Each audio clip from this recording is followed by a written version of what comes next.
Bonjour et bienvenue sur 120 TV, la média d'information en continu. Commençons avec l'actualité nationale.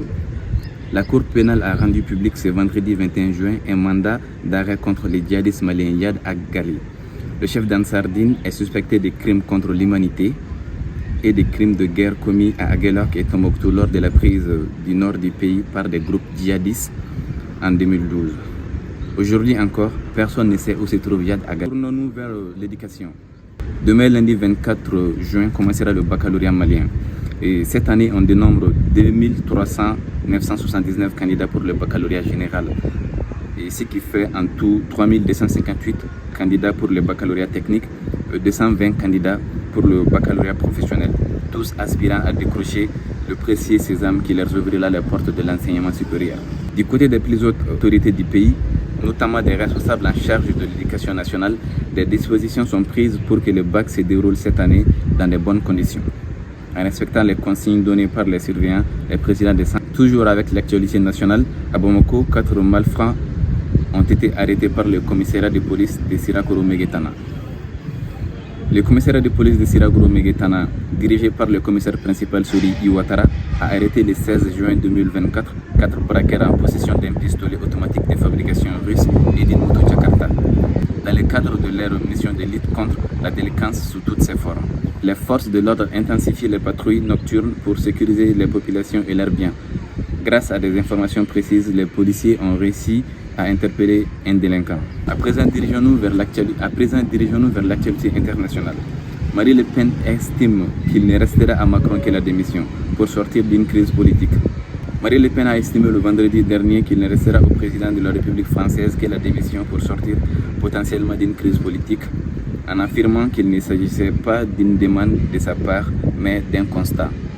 Elle cite: « Je n'appelle pas Emmanuel Macron à démissionner, je suis respectueuse des institutions. Je note juste que quand il y a un blocage politique, quand il y a une crise politique, il y a 3 possibilités. » A-t-elle expliqué en marge d'un déplacement à Courrières d'Anne. Toujours avec l'actualité internationale, les directeurs de publication du journal burkinabé Éclair Info avance auprès de Spout News que la France passe par les médias pour emballer les peuples dans sa propagande. Le Burkina Faso ainsi que le Mali et le Niger, les 3 pays de Sahel, ont compris ces jeux et la propagande a été démasquée. Toujours selon Daouda Sawadogo, en commentant la suspension de TV5 Monde par Ouagadougou. Paris a du mal à digérer son départ dans 3 pays et tente de revenir, toujours selon la même source.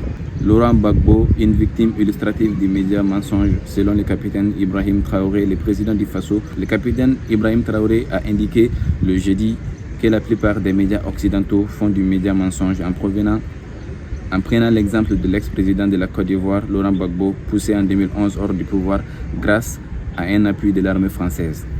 La plupart des médias occidentaux sont des médias menteurs.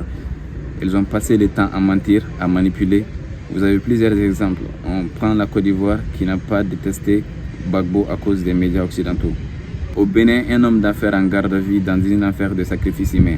À Djakotomé, dans le département du Koufo, le corps sans vie d'un quinquagénaire a été retrouvé il y a quelques jours dans une brousse. Les enquêtes ont conduit à l'interpellation d'un riche homme d'affaires. Selon les informations de plusieurs sources, la victime se serait rendue chez l'homme d'affaires avant le constat de sa disparition et la découverte de son corps sans vie dans une brousse. Interpellé, l'homme d'affaires est placé en garde à vue par les éléments de la police. Il a ensuite été écouté pendant plusieurs heures concernant cette affaire et c'est suite à sa déposition auprès de la police qu'il a été maintenu en garde à vue.